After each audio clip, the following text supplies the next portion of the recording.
બ્રહ્મ સ્વરૂપ શાસ્ત્રીજી મહારાજ માટે કીર્તનની અંદર લખ્યું છે, અક્ષર પુરુષોત્તમ ઉપાસનાને કાજ ભૂતળમાં પ્રગટ્યા તમે શાસ્ત્રીજી મહારાજ. અક્ષર પુરુષોત્તમ ઉપાસનાના પ્રવર્તન માટે જેમનો પૃથ્વી ઉપર અવતરણનો હેતુ હતો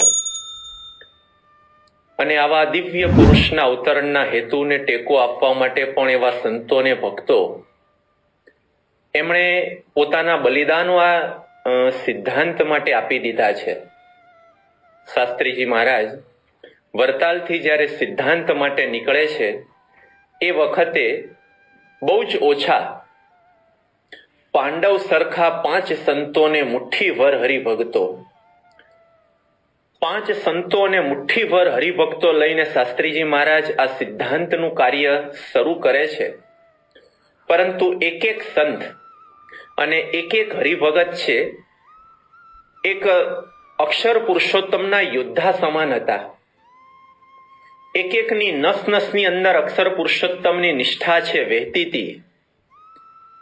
ધર્મની દ્રઢતા એટલી જ ઊંડાણથી એ લોકોના જીવની અંદર હતી.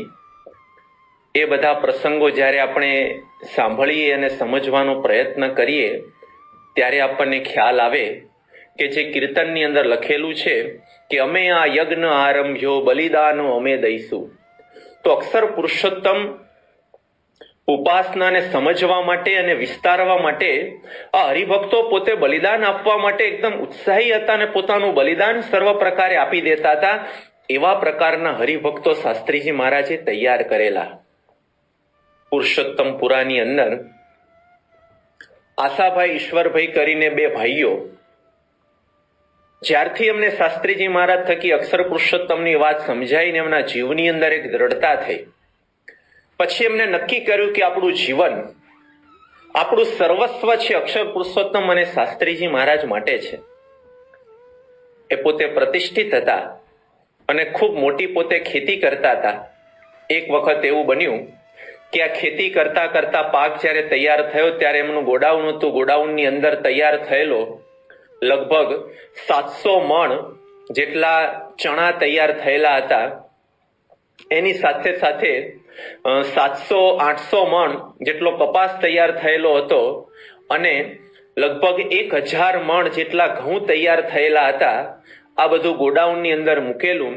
એ વખતે એમનો દીકરો રમણ કરીને નાનો એક આરતી પ્રગટાવતા જતા અને દિવાસળી છે એક કપાસ ઉપર અને ગોડાઉનની અંદર પડી અને ગણતરીની મિનિટની અંદર જ એને આગ પકડી અને થોડા સમયની અંદર તો અનાજથી ભરેલું ગોડાઉન છે એ રાખનો ઢગલો થઈ ગયો.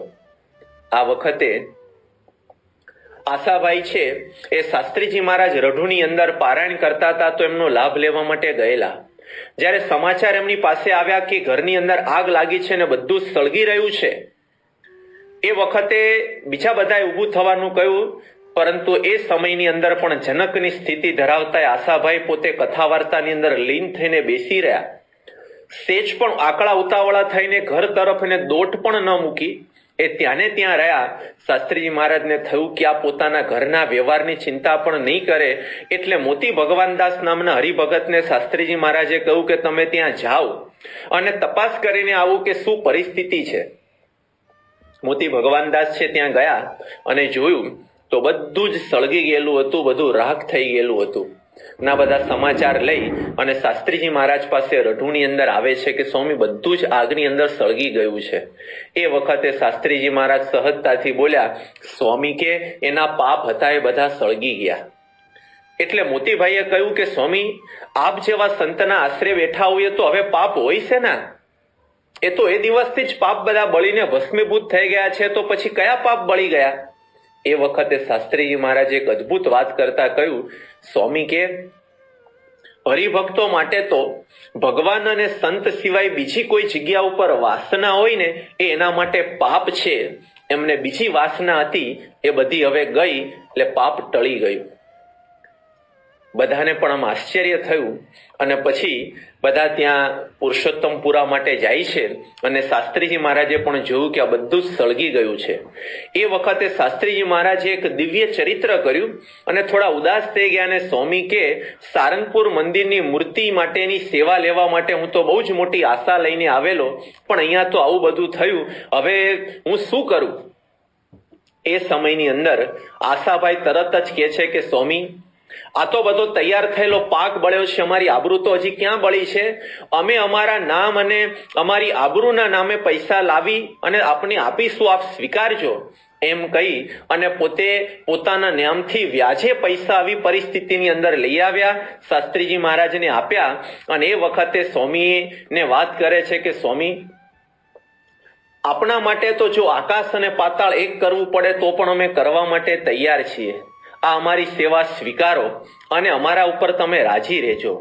અને પછી એમને પોતાના સમજણની વાત કરતા કહ્યું કે આવી પરિસ્થિતિની અંદર તો કોઈ મૂર્ખ હોય એ માગી શકે અને કોઈ તો સમર્થ હોય એ માગી શકે.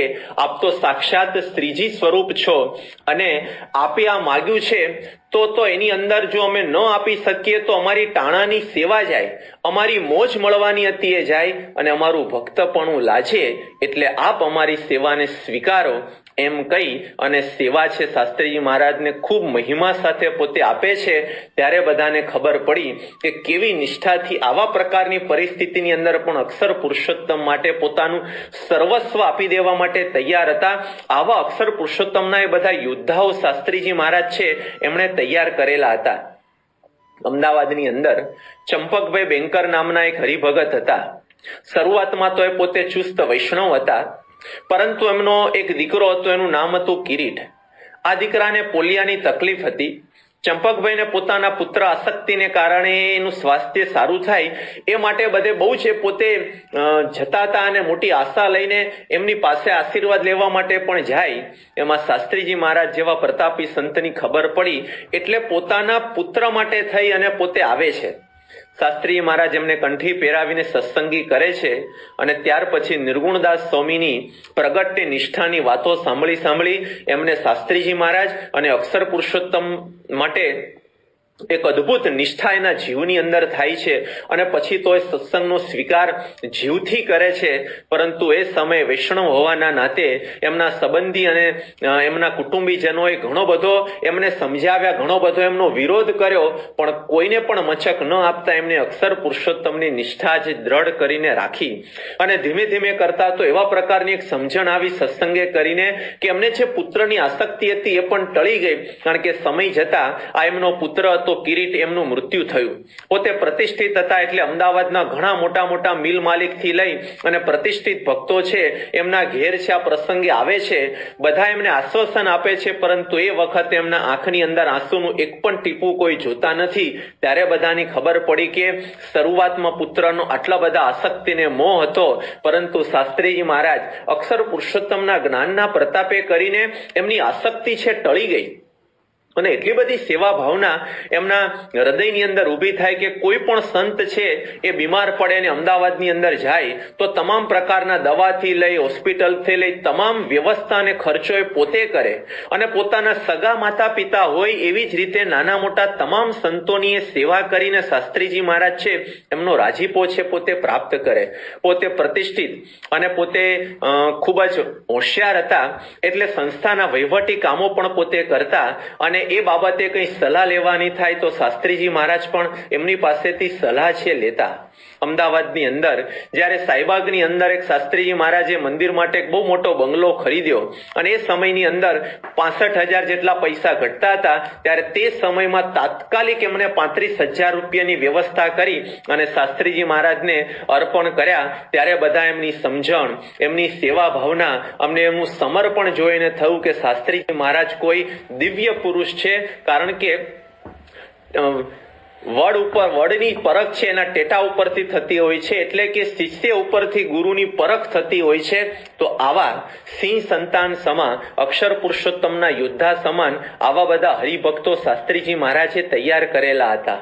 શાસ્ત્રીજી મહારાજના યોદ્ધાઓની અંદર એવા વિશ્વાસી ભક્તો પણ હતા કે ગમે તેવા વિરોધની વચ્ચે પણ શાસ્ત્રીજી મહારાજને છોડતા નહીં, એમના ઉપર અટલ વિશ્વાસ રાખતા. ગોરિયાદની અંદર રણછોડભાઈ નામના એક ભક્ત, એમને શાસ્ત્રીજી મહારાજ પ્રત્યેની નિષ્ઠા થઈ એટલે ગામની અંદર શાસ્ત્રીજી મહારાજની પધરામણી થાય એવો એમને પ્રયત્નને આયોજન કર્યું. એ વખતે જૂના મંદિર તરફથી એમનો ખૂબ જ વિરોધ કરવામાં આવ્યો, પરંતુ કોઈ વિરોધને એમને મચક ન આપતા પોતાના ગુરુ શાસ્ત્રીજી મહારાજને ખૂબ જ ધામધૂમથી ગોરિયાદ ગામની અંદર પધરાવ્યા. ખૂબ સરસ સામૈયું કર્યું અને સત્સંગનો ખૂબ અદ્ભુત લાભ બધાને મળ્યો. અને શાસ્ત્રી મહારાજની વિદાય થયા પછી વિરોધીઓના મનની અંદર તેલ રેડાયું. એને થયું કે આણે આવું કર્યું છે, આપણે આને બદલો લઈએ. અને વિરોધની જગ્યા ઉપર એમણે મારી નાખવા માટેનો ખાલી વિચાર નહીં, પરંતુ એમણે એક પ્રયત્ન કર્યો. અને એ સમયની રાહ જોતા હતા. અને એક વખત છે આ રણછોડભાઈ છે એ પોતે ગાજ ગામ તરફથી પોતાના કામ પ્રસંગે આગળ જતા હતા. અને ગાજ ગામ પાસે હાથમાં રિવોલ્વર સાથે 3 વ્યક્તિઓ એમને આંતર્યા અને એમને કહ્યું કે તને તારા ગુરુ ઉપર બહુ વિશ્વાસ છે, તો હવે તું તારા ગુરુને યાદ કરી લે. એમ કહીને એમની સામે રિવોલ્વર તાકી અને કહ્યું કે આજે તારો છેલ્લો દિવસ છે, તારે જેનું સ્મરણ કરવું એ કરી લે.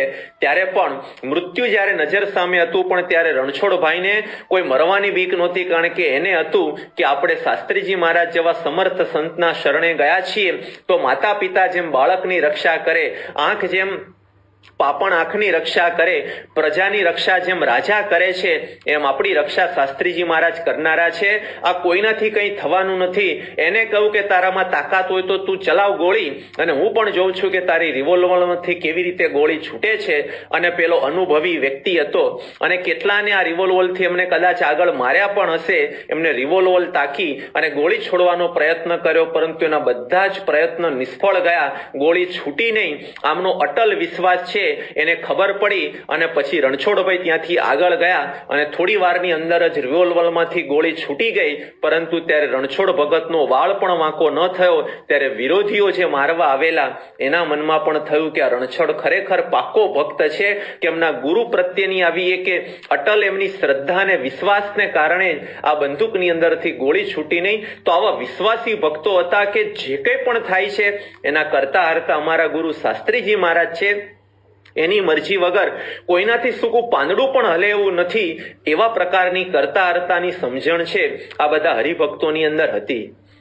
એની સાથે ગમે તેવી પરિસ્થિતિની અંદર એમને પ્રાપ્તિનો કેફ હંમેશા રહેતો. પ્રભુદાસ લાલાજી નામના આણંદના એક હરિભગત છે, એ પોતે વ્યવસાય અર્થે ગયેલા હતા આફ્રિકાની અંદર, પરંતુ સમય જતા ત્યાંથી ઈદી અમીને બધાને પહેરેલા કપડે છે કાઢી મૂક્યા. એટલે પ્રભુદાસ છે પોતે આણંદની અંદર આવે છે. એ વખતે અમુક શાસ્ત્રી મહારાજના વિરોધી જે એમના કઈ સંબંધી હશે એને કહ્યું કે તું શાસ્ત્રી મહારાજનો આટલો બધો સત્સંગ ને બધું કરે છે, અને આફ્રિકામાં પણ તો આ બધો સત્સંગ કરતો હતો, તું તો આફ્રિકાથી અહીંયા આવ્યો ત્યારે તારી ગુરુએ તારી કઈ રક્ષા કરી નહીં, અને તું આવ્યો આફ્રિકાથી તો શું લઈને આવ્યો? એ વખતે પણ એકદમ સામાન્ય સ્થિતિના પ્રભુદાસ લાલાજીએ કહ્યું કે હું ધોતી પહેરીને ગયો હતો અને પાટલુન પહેરીને આવ્યો, આટલું તો મને મારા ગુરુ શાસ્ત્રીજી મહારાજે આપ્યું. જો કોઈ જ વ્યવહારની અંદર સારપ નથી, છતાં પણ ક્યારે ફરિયાદ નહીં, એનું દુઃખ નહીં, એની માંગણી નહીં, પરંતુ જે છે એનો પોતે આનંદ છે લેતા. અને કીર્તન હંમેશા પોતાની મસ્તીની અંદર ગાતા કે આજ મારે ઘેર થાય લીલા લેર, આજ મારે ઘેર થાય લીલા લેર. જ્યારે કંઈ જ નહોતું, પરંતુ શાસ્ત્રીજી મહારાજ મળ્યા છે, પ્રાપ્તિમાં કીર્તન છે, એ પોતે હંમેશા ગાયા કરતા હતા. તો આવા પ્રકારના નિષ્ઠાવાળા હરિભક્તો હતા. મુંબઈની અંદર હર્ષદભાઈ દવે નામના હરિભગત હતા. એટલા બધા સમર્પિત પોતે ભક્ત હતા, અને ખૂબ જ પોતે બુદ્ધિશાળી હતા, ખૂબ જ પોતે વિચક્ષણ હતા, અને ખૂબ સારામાં સારા પોતે સાક્ષર હતા. પણ એમને સત્સંગ થયો, અને ત્યાર પછી શાસ્ત્રીજી મહારાજને અક્ષર પુરુષોત્તમ પ્રવર્તનની સેવાની અંદર પોતે લાગી ગયા. એમના શરીરમાં પણ ઘણી બધી તકલીફ હતી. હૃદય રોગની બીમારી હતી, બ્લડ પ્રેશર હતું, ડાયાબિટીસ હતી, આવી બધી તકલીફ હતી. એટલે ડોક્ટરો એમને કહેલું કે તમારે બને ત્યાં સુધી મુંબઈ છોડી અને અન્ય કોઈ જગ્યા ઉપર તમારે ટ્રાવેલિંગ કરીને જવું નહીં.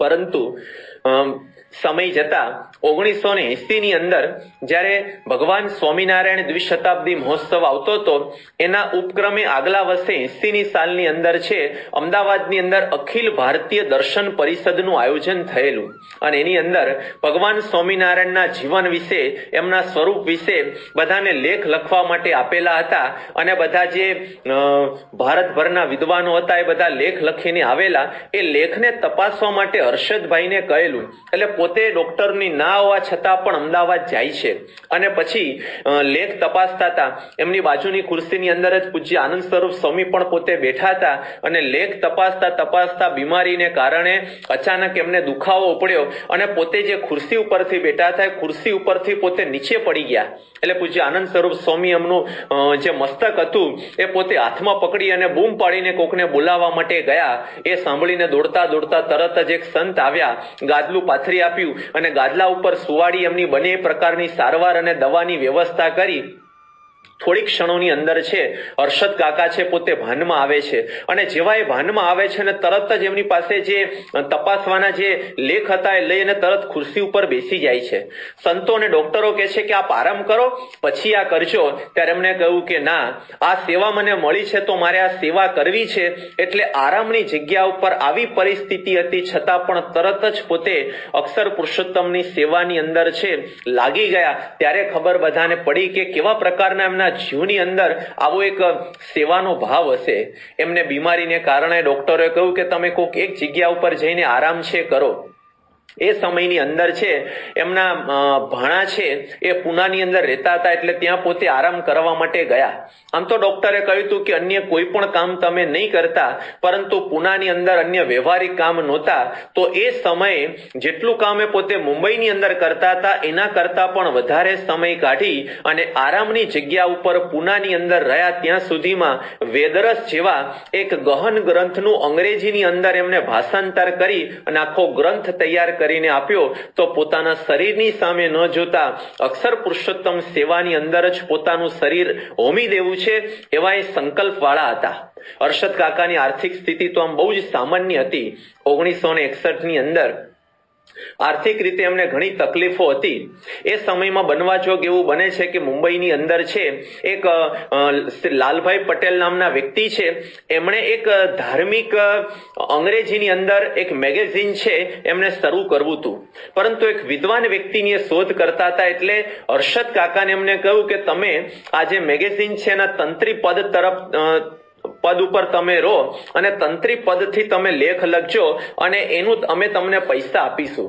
એ વખતે પૈસાની કટોકટીમાં એમને પૈસાની જરૂર પણ હતી પરંતુ ત્યારે એની સામે ન જોતા હર્ષદ કાકાએ કહ્યું કે હું યોગી બાપાને પૂછી લઉં યોગી બાપાને જ્યારે આ વાત કરી કે સ્વામી આવી પરિસ્થિતિ છે તો શું કરું ત્યારે યોગી બાપાએ સહજની અંદર કહ્યું કે આપણે સત્સંગનું ઘણું કામ કરવાનું છે એટલે આપણે એ કામ નથી કરવું તરત જ સહજતાથી કોઈ પણ પ્રકારની દલીલ કે પોતાના વ્યવહારની વાત રજૂ કર્યા વગર એમણે તરત જ આ લાલભાઈને ના પાડી દીધી કે ભાઈ મારે તંત્રી પદ તરફ રહેવું નથી તો પૈસા પણ છોડ્યા અને સારું પદ પ્રતિષ્ઠા મળતી હતી એ પણ છોડી અને આર્થિક રીતે નુકસાન ની ભોગવીને પણ છેલ્લા શ્વાસ સુધી એમને અક્ષર પુરુષોત્તમ ઉપાસનાની સેવા કરી ભગવાન સ્વામિનારાયણના જેટલા કે પણ જીવન ચરિત્રના ભાગો છે એમણે લખ્યા એની સાથે ગુણાતીતાનંદ સ્વામીનું જીવન ચરિત્ર ભગતજી મહારાજનું જીવન ચરિત્ર શાસ્ત્રીજી મહારાજનું જીવન ચરિત્ર વચનામૃતનું અંગ્રેજીની અંદર ભાષાંતર વેદરસ આદિ અનેક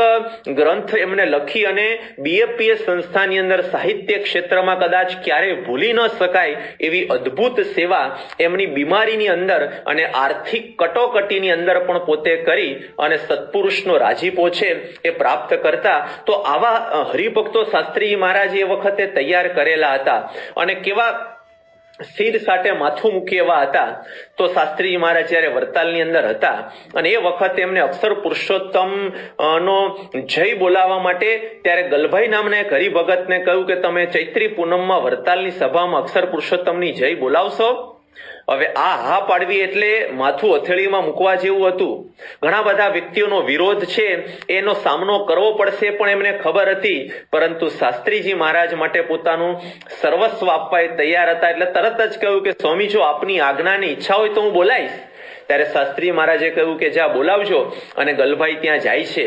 વરતાલમાં ચૈત્રી પૂનમનો મોટો સમયો, 10,000 કરતા પણ વધારે ભાવિકો ભક્તો ત્યાં પૂનમના સમયે આવેલા હતા. અને એ વખતે આચાર્ય મહારાજ સભા મંડપની અંદર પ્રવેશ કરે છે, અને ત્યારે જય બોલાય છે સ્વામિનારાયણ ભગવાનની. એ બધા ઝીલતા હોય છે ત્યારે ખૂબ જ બુલંદ અને પહાડી અવાજે ગલભાઈએ જોરથી અક્ષર પુરુષોત્તમની જય બોલાવી. અને ત્યાં સભામાં ઉપસ્થિત બધા જ વ્યક્તિઓએ રિધમની અંદર આગલી જયની સાથે સાથે અક્ષર પુરુષોત્તમની જય બોલાવી દીધી. પછી બધાને ખબર પડી કે શું થયું. પરંતુ એ વખતે સૌ પ્રથમ અક્ષર પુરુષોત્તમની જય જો વરતાલમાં બોલાયેલી હોય તો આ ગલભાઈએ બોલાવી. પરંતુ એમનું શરીર એવું, એમના ચહેરા ઉપર શાસ્ત્રીજી મહારાજનો જે આશીર્વાદ હતા અને એ પ્રકારની જે ખુમારી હતી એને જોઈને ત્યાં કોઈ કશું જ ન બોલી શક્યું. પરંતુ લોકો એટલા બધા દાઝ્યા બળ્યા કે પછી એ સભાને ત્યાં બરખાસ્ત કરવામાં આવી અને પૂનમની સભા ત્યાં ન થઈ. પણ આવી પરિસ્થિતિની અંદર સામેથી આમ પડવાનું હોય કુવાની અંદર કે વિરોધની અંદર કે આગની અંદર, તો પણ એ હરિભક્તો છે શાસ્ત્રીજી મહારાજના એક વચનથી પોતે પડતા. તો આવા પ્રકારના પોતે એકદમ શિર સાટે સત્સંગ અને આજ્ઞાનું પાલન કરે એવા હરિભક્તો શાસ્ત્રીજી મહારાજે હતા પાસે હતા. ભલે મુઠ્ઠીભર હતા, પરંતુ એક એક બીજા હજારોને નિષ્ઠા અને સેવા અને નિયમ ધર્મની દ્રઢતાથી ભારે પડે એવા પ્રકારના હરિભક્તો શાસ્ત્રીજી મહારાજે તૈયાર કરેલા હતા. શાસ્ત્રીજી મહારાજના વખતમાં આર્યુ પટેલ નામના એક હરિભગત હતા. આમ ખૂબ સુરતભાવ વાળા હતા. એટલે એ વખતે વાડી ગામ વાળા એક હરિભગત, એમનું નામ રણછોડભાઈ, એમને આર્થિક રીતે પૈસાની જરૂર પડી એટલે લખાણ કરી અને એમને 10,000 રૂપિયા છે આર્યુ પટેલે છે એમને આપેલા. પાછા આપવા માટેની એમને બાહેધરી પણ આપેલી, પરંતુ નિશ્ચિત સમયે વ્યવહાર સારો ન થતા એ પૈસા આપી ન શક્યા. ખૂબ પ્રેમથી આ એમને યાદ કરાવતા હતા, પરંતુ એક હરિભગતના પૈસા પાછા નથી આપી શકાતા એમને રંજ રહેતો હતો. એટલે મંદિરની અંદર અને સમૈયાની અંદર દેખાતા નહોતા. શાસ્ત્રીજી મહારાજને આનો ખ્યાલ આવ્યો એટલે એમણે પૂછ્યું કે કેમ તમે મંદિરે આવતા નથી, સમય ઉત્સવની અંદર આવતા નથી. એ વખતે રણછોડભાઈએ વાત કરી કે હું આર્યુ પટેલને પૈસા પાછા નથી આપી શકતો, એની શરમ અને સંકોચને કારણે હું નથી આપતો. શાસ્ત્રીજી મહારાજે તરત જ કહ્યું કે બોલાવો આર્યુ પટેલને. આર્યુ પટેલને બોલાવવામાં આવે છે. એને કહ્યું કે ક્યાં ગયું પૈસા આપ્યાનું લખાણ. એ પૈસા આપ્યાનું લખાણ છે ત્યાં બતાવે છે. ત્યારે શાસ્ત્રીજી મહારાજે એ લખાણ જે હતું એની હાજરીની અંદર ફાડી નાખ્યું. એ વખતના 10,000 રૂપિયા એનું લખાણ શાસ્ત્રીજી મહારાજે ફાડી નાખ્યું. અને શાસ્ત્રી મહારાજે આર્યુ પટેલને એવું કહ્યું કે આ ફરી હવે તું યાદ નહીં કરતો, આને તું ભૂલી જા અને બંને ભેગા થઈને રહેજો, અને આ તે મારી જ સેવા કરી છે એમ તું માનજે. એમ કરીને 10,000 રૂપિયા લેવાના થતા હતા, એને લેવાની ના પાડી. તો એટલા જ પ્રેમથી આર્યુ પટેલે કહ્યું કે સ્વામી જેવી આપની મરજી, હું નહીં માંગુ. અને એ વખતે આજની સમયમાં તો લાખો થાય, પરંતુ એમને છોડી દીધા. તો આવા પ્રકારના શાસ્ત્રીજી મહારાજના વચન પાળનારા હરિભક્તો હતા. નગાસરની અંદર ભૂધરભાઈ નામના એક હરિભગત હતા. ખૂબ જ સમર્પિત અને શાસ્ત્રી મહારાજ પ્રત્યેની નિષ્ઠાવાળા હતા. શાસ્ત્રીજી મહારાજને જ્યારે સારંગપુરની અંદર સૌ પ્રથમ પીઠા ખાચરના ઓરડા ખરીદવાના હતા, એ વખતે પૈસાની જરૂર પડી. એટલે ભૂધરભાઈ પાસે પૈસા લેવા માટે ગયા. એને કહ્યું કે સ્વામી હમણાં આપું. ભૂધરભાઈ પૈસા લેવા માટે ઘરના પટારાની અંદર જતા હતા. એ વખતે એમના ધર્મપત્ની છે એમને ભવિષ્યના વિચારથી એમને ના પાડી કે બધા પૈસા આપણે નથી આપી દેવા. ભૂધરભાઈ કે આવા શાસ્ત્રીજી મહારાજ જેવા પુરુષ માગતા હોય તો આપણે એમાં વિચાર કરવાનો ન જ હોય. પરંતુ આ બેનને એટલી બધી નિષ્ઠા નહીં એટલે એમણે ના પાડી. છતાં પણ ભૂધરભાઈ માન્યા નહીં. તો જે પટારામાં પૈસા હતા એ પટારા ઉપર પોતે ચડી ગયા કે હું તમને પૈસા નહીં લઈ જવા દઉં. છતાં પણ ભૂધરભાઈ એમની પત્નીના હઠને વશ ન થયા. પણ સેવા કરવી છે એવા ભાવથી એમના પત્નીને એમને સમજાયા ન સમજ્યા તો એમના પત્નીનું બાવડું પકડી અને પટારા ઉપરથી નીચે ઉતારી અને પકડીને આગળ ખેંચી જઈ અને ઘરના આગળના થાંભલા ઉપર દોરીથી બાંધી દીધા. અને પછી ઘરમાંથી પૈસા લઈ અને શાસ્ત્રીજી મહારાજને આપીને કહ્યું કે લો આ પૈસા અને મારી થાય. અને સવારે જનરલ બાથરૂમની અંદર સ્નાન અને પૂજા આદિ કરી અને મંદિરની સેવા અને સત્સંગમાં જોડાઈ જાય. એમને કોઈ દિવસ પોતાનો હક નતો કર્યો કે હું આટલી બધી સેવા કરું છું તો મારી તમે કંઈક વ્યવસ્થા કરો. કોઈ પણ પ્રકારનો એવો હક દાવા વગર, કોઈ પણ અપેક્ષા વગર ખૂબ જ દાસ ભાવથી આટલી મોટી પોતે સેવા કરતા હતા. ત્યારે મને જોઈને બધાને અંતરદ્રષ્ટિ થતી કે કેવા પ્રકારની સમજણથી આ બધા હરિભક્તો છે એ શાસ્ત્રીજી મહારાજ સાથે જોડાયેલા હતા. આવા જે હરિભગત છે ગોવિંદભાઈ, ડુંગરી ટીંબા લાટ નામનું ગામ નાનું છે, ત્યાં પોતે રહેતા. શાસ્ત્રી મહારાજ એક વખત ત્યાં ગયા અને રસોઈ કરતા હતા. રસોઈ કરતા કરતા છે લાકડાની જરૂરિયાત પડી. એ વખતે ઘરમાં લાકડા હતા નહીં, એટલે રસોઈ બંધ ન થાય એ માટે તાત્કાલિક એમને ઘરનો થાંભલો તોડી એને કાપી ટુકડા કરીને શાસ્ત્રી મહારાજને આપી દીધો કે સ્વામી આપ રસોઈ કરો, થાંભલા તો નવા કરીશું. શાસ્ત્રી મહારાજને એ વખતે મંદિર માટે 300 રૂપિયાની જરૂર હતી. એમને કહ્યું કે 300 રૂપિયા છે, તો એમને કહ્યું કે હમણાં સ્વામી હું વ્યવસ્થા કરું. અને પોતાની પાસે એક સારી જાતવાન ઘોડી હતી, એ ઘોડી તરત જ એમને ગામની અંદર 300 રૂપિયામાં વેચી દીધી. આમ તો કદાચ મોંઘી હશે, પણ 300 રૂપિયાની જરૂર હતી, તો એ જાતવાન સારી ઘોડીને વેચી 300 રૂપિયા લઈ અને તરત જ શાસ્ત્રી મહારાજ છે ને આપીને કહ્યું કે લો સ્વામી મારી સેવાનો સ્વીકાર કરો. તો આવા હરિભક્તો આની અંદર છે બધા હોમાઈ ગયેલા હતા. જયસિંહપુરા નામનું ગામ છે, ત્યાં છે એ વખતે નારાયણભાઈ નામના એક હરિભગત રહેતા હતા. ગામડાની અંદર હતા, પરંતુ નિષ્ઠા એમની બહુ જ